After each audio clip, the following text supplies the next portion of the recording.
मिनश्शैतानिर्रजीम बिस्मिल्लाहिर्रहमानिर्रहीम। अज़ीज़ तलबा, आज हम जिस सबक को पढ़ेंगे वो एक सिनफ़ के एतबार से वो एक सफ़रनामा है और जमीलुद्दीन आली इसके मुसन्निफ़ हैं।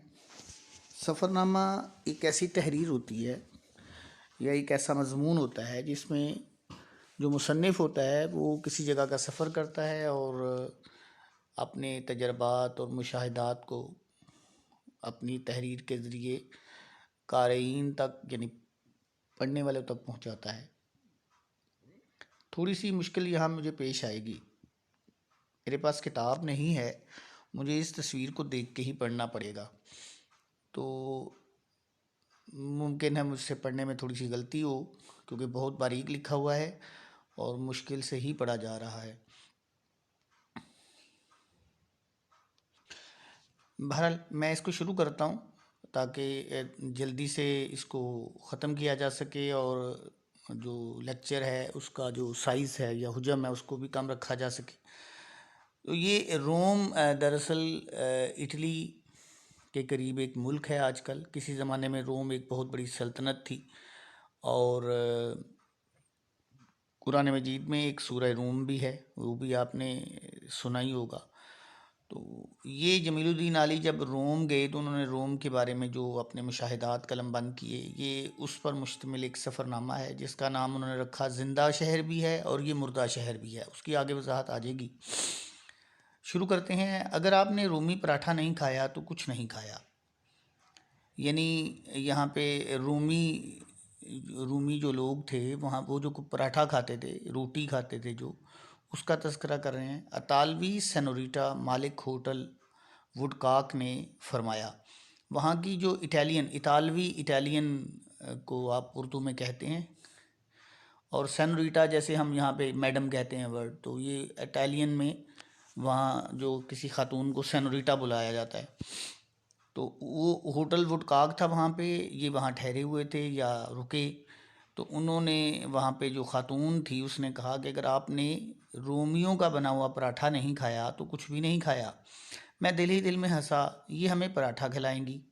अरे माई, अपना तो कल्चर ही पराठा कल्चर है, यानी पाकिस्तानी तो पराठे से आशना हैं, जानते हैं, मगर अतालवी पराठा तो गज़ब का निकला। यानी इटालियन जो पराठा था वो बहुत खूबसूरत निकला, यानी मज़ेदार निकला। इसका असल नाम है पिज़्ज़ा, पी टे सा।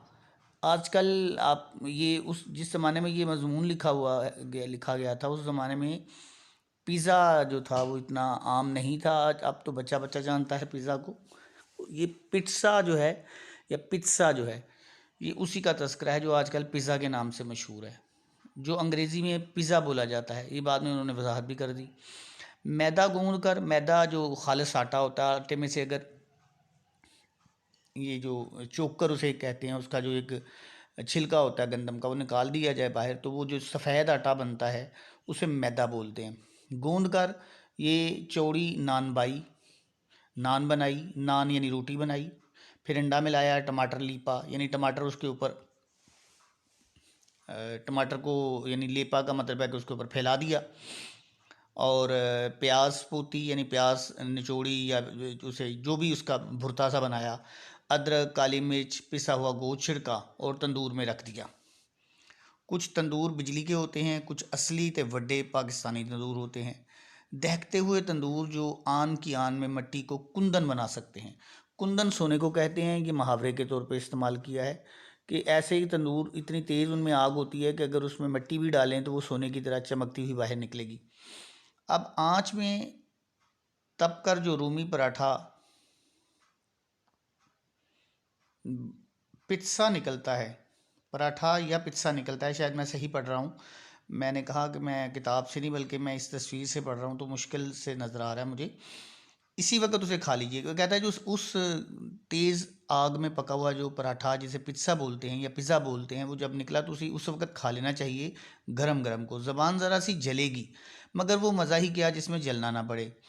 ठंडा हुआ और सारा मज़ा काफूर हो गया, यानी ज़ाया हो गया। मालूम होता है आटे में लई मिलाकर खा रहे हैं। यानी अगर ठंडा होकर खाया तो ऐसे लगा जैसे आटे की वो आटे में पानी डालें तो कच्चा आटा, जैसे एक लई उसे बोलते हैं।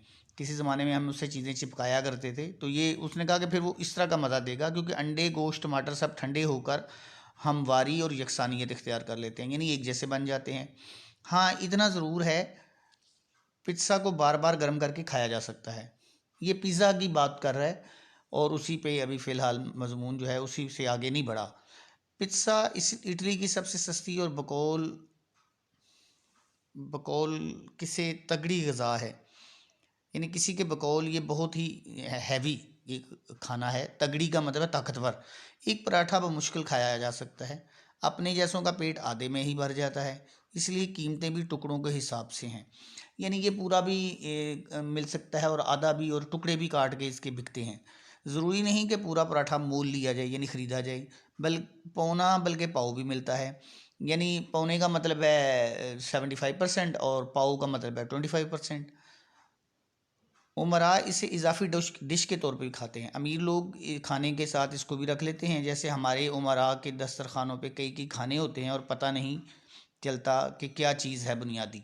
यानी हमारे यहाँ जो अमीर लोग हैं वो भी अपने दस्तरखानों पे बड़ी चीज़ें रख लेते हैं और ये भी नहीं पता चलता कि असल में खाने में असल बुनियादी चीज़ क्या है।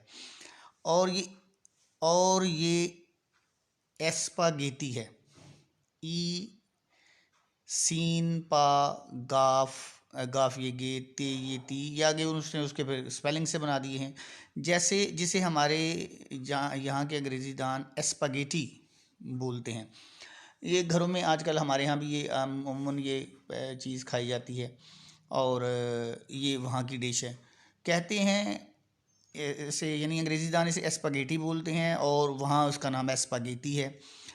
हालांकि सवैयाँ कह सकते हैं।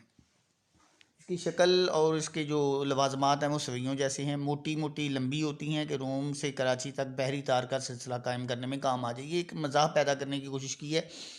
बहरी तार ये समुद्र में जो इंटरनेट की केबल वगैरह बिछी होती है, ये उसके साथ तशबीह दी है इसको कि इतनी लंबी होती है कि ऐसे लगता है जैसे तारें काटी हुई हैं। चमचे, कांटे, छुरी तीनों की मदद से खाना पड़ता है। हल्के मक्खन के सालन में सिर भर के मोटी लंबी लंबी सवैयाँ, एक बड़ा सा पिस्सा और आसपास नहायत इत्मीनान से लप लप खाते हुए माहिरीन। यानी जो इसको खाने के लिए जो इसे खा लेता है वो इसको खाने का फिर माहिर बन जाता है। उसको तंज में इसने माहिरीन कहा। जो कनखियों से मेरी बेबसी को देखते जाते हैं, यानी जो खाने में माहिर थे वो, मैं इसको जब खा रहा था तो मुझे खाया नहीं जा रहा था, तो वो कनखियों से मतलब है टेढ़ी आंखों से, यानी चोरी चोरी या अपना चेहरा मेरी तरफ घुमाए बगैर आंखें घुमा के मुझे देख रहे थे कि ये बेवकूफ़ आदमी, इसको खाना ही नहीं आ रही ये जो एस्पगेटी है। अतालवी लंच खाने के बाद कैलूला ज़रूरी है। कैलूला दोपहर के खाने के बाद जो सोना होता है उसे कैलूला कहते हैं। यूरोप के इंतहाई शुमाल में होने की वजह से ये मुल्क, यानी ये जो रोम है, यूरोपियों के बकौल गर्म है। मैदे का खाना खाकर यूं भी नींद आती है। मैदा मैंने पहले बता दिया है, खालस सफ़ेद आटे को कहते हैं। चुनाचे 1 बजे दोपहर से 4 बजे सपहर तक, यानी जब शाम का वक्त होता है वो सपहर उसको कहते हैं, कारोबार तकरीबन बंद रहता है। लंच टाइम 4 बजे ख़त्म होता है। तो यार लोग, यानी यार लोग का मतलब है कि लोग जो हैं, दोस्त या सारे लोगों को भी ये मुहावरे में इस्तेमाल होता है यार लोग। 2 घंटे और काम करते हैं, मगर इन 2 घंटों में भी 15 मिनट चाय के वक्फ के नाम पर आध पौन घंटे गप और आराम फरमाते हैं। यानी गप बातें करते हैं, गप्पे लगाते हैं और आराम भी करते हैं।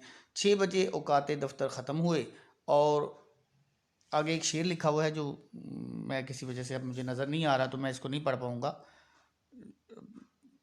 जो भी है मैं इसको बाद में क्लास में वजाहत आपको कर दूंगा, मगर मैं इस वक्त, मैं अभी इसी रंग की वजह से असल में मैं इसे नहीं पढ़ पा रहा। कोशिश मैं बहुत कर रहा हूँ लेकिन मौज हवा थोड़ा सा नज़र आ रहा है मुझे, मगर मैं अभी इस मौज के पेचों से पूरी तरह वाकिफ़ नहीं हुआ। यानी जो उस माहौल से मैं अभी तरह पूरी तरह आशना नहीं हुआ। अकेला आदमी कब तक घूमे, कहाँ कहाँ घूमे। सबसे बड़ी दिक्कत ज़बान यार जो तुर्की है, इसका क्या इलाज। यानी 2 दिन में अतालवी सीख बार बार पढ़ी कि जो तुर्की ज़ुबान है वहाँ पे जो बोली जाती है उसका क्या करें। यानी वो इतनी जल्दी सीखी नहीं जा सकती। 2 दिन में इटालियन तो सीख ली, बार बार पढ़ी, बल्कि हर वक्त जेब में रहती है मगर कुछ ख़ास काम नहीं आती। तो चुनाचे मैंने अपना पड़ाव एक पुल पर लगाया, यानी अपना मैंने रहना सहना एक पुल पर लगा लिया, पुल पर मैं रहने लग पड़ा, जो मेरी तरह तन्हा भी है और हंगामा परवर भी है। यानी जो मेरी तरह अपने अंदर में ज़ात में वो अकेला है, और उस पर हंगामे का मतलब है कि उसके इर्द गिर्द हर वक्त शोर मचा रहता है। तन्हा यूं कि अकेला है और एक है और बेजान है। हंगामा परवर यूं कि इसके आसपास बहुत से हंगामे होते रहते हैं, यानी शोर शराबा होता रहता है। ये कदीम रोमा का सबसे मशहूर पुल है। अंग्रेज़ी में इसका नाम वही अंग्रेज़ी किस्म का है, यानी टाइबर बैंक। जब ईसाइयत ने ज़ोर पकड़ा तो इसका नाम सेंट एंजलो का पुल रख दिया गया, क्योंकि इसके पीछे सेंट एंजलो के नाम से एक अजीमुशान कला बना हुआ है। मगर असल में ऐसे मकामात के नाम कोई नहीं होते, जैसे दुनिया का कोई नाम नहीं है। मैं तकरीबन रोज़ यहाँ आता हूँ, और ये जो उल्टे हाथ को दरिया के किनारे दीवार बनी हुई है, इस दीवार पर दरिया की तरफ पाँव लटका कर बैठ जाता हूँ। पीछे दरख्तों का साया है जो धूप की शिद्दत से महफूज रखते हैं। लेक्चर को तवील होने से बचाने के लिए मैं इसको यहीं पे आज ख़त्म कर देता हूँ। ये दूसरा लेक्चर मैं इसके अगले सफ़ों पे को पढ़ के उसका बना लूँगा। तो आज के लिए फ़िलहाल हम इतना ही पढ़ेंगे। आप इसके मुश्किल अल्फाज के साथ इसको पढ़िए, इसके मानी को याद कीजिए, और इसके मशक़ी सवालात इस हिस्से के जो पीछे हैं वो अपने रजिस्टर्स पे लिख लीजिए, ताकि काम साथ साथ होता रहे। कॉलेज लगते ही वो मैं फिर चेक करूँगा आपका काम। अल्लाह हाफ़िज़।